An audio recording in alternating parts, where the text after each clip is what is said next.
Which is the better movie? Is it Joss Whedon's 2017 Justice League or Zack Snyder's 2021 Justice League? I'll make the case for both of these directors and you be the judge.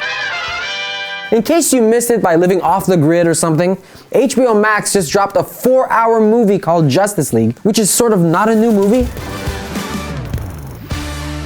Remember that 2017 movie where Superman had a super effed up CG mustache? It's actually a recut of that, with a different story pacing and some new scenes based on the original director's vision. Oh yeah, and it's in an aspect ratio designed for IMAX, not your TV. Hello, big black bars on the side of your screen. And if that's not novel enough for you, DC also wants to release this 2021 Justice League in yet another version, black and white. But let's see what happens with these two movies. In one corner, you have Zack Snyder, the man whose vision gave us The Watchmen and the best leg kick in cinematic history, and that horrible Batman vs. Superman thing. I don't care how many demons he's fought and how many hells. He's never fought us united. In the other corner, you have Joss Whedon, the man whose combination of dramatic moments and geeky jokes brought you the unforgettable Buffy and Firefly and the Avengers movies / money printing machines. They said the age of heroes would never come again. It has to.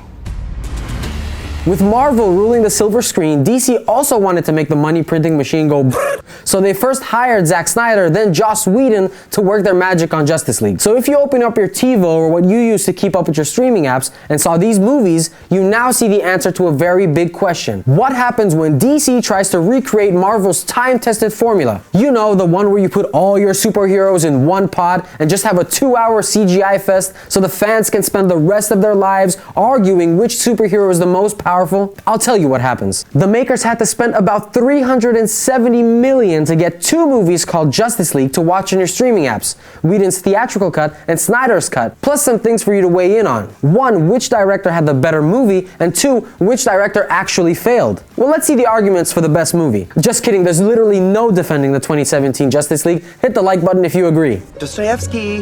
This movie made little sense, and they cut out the full origin stories for Cyborg and The Flash. And speaking of The Flash, him falling on top of Wonder Woman, cause you know, tension, was a total cringe fest. If you want to see the full sequel to Man of Steel and Batman vs. Superman, it's Zack Snyder's movie you should see. All 4 hours of it. Thankfully, HBO Max did put chapters in it, so you can watch a chapter every day, kind of like a miniseries.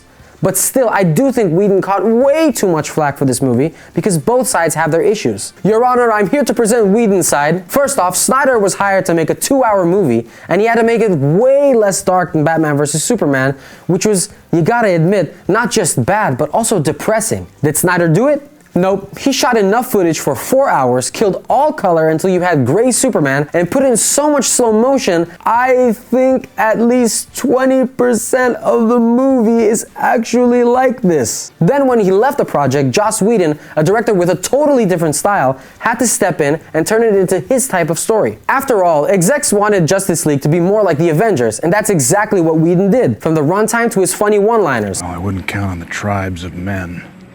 We tend to act like the doomsday clock has a snooze button. Yes, 2017 Justice League cost $300 million and was a flop, but it's not like Whedon spent all that money on himself.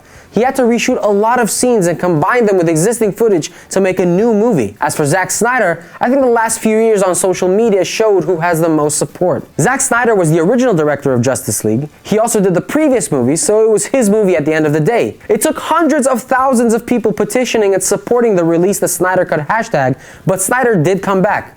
Thanks to HBO Max and another cool $70 million, he finally presented his vision. And now let me do a hot take. Just because it's the author's vision, it doesn't mean it makes for a good movie. From where I'm sitting with my TiVo and my bucket, Joss Whedon's Justice League cut is just as flawed as the Snyder cut, just in a different way. So what's your take? Who had it right, and did Joss Whedon really tank this project? Share your thoughts in the comments. I'd love a debate. Either way, I think the whole Justice League drama is a pretty cool insight into how movies get made and how important the right director is. Even if you're not into superhero movies, I think you could spend a weekend checking them out. Also, even though both movies could be considered a failure, they do win at some points. If it weren't for Whedon's cut flopping with critics and fans, we wouldn't have a petition to literally remake the movie and return it to the original director. And that's major. Can you imagine what type of precedent this sets? Can't wait to see what's coming next. And speaking of next, subscribe and hit that bell button because you're gonna want to see my next episode. Spoiler alert, there's a kick-ass giveaway on the way.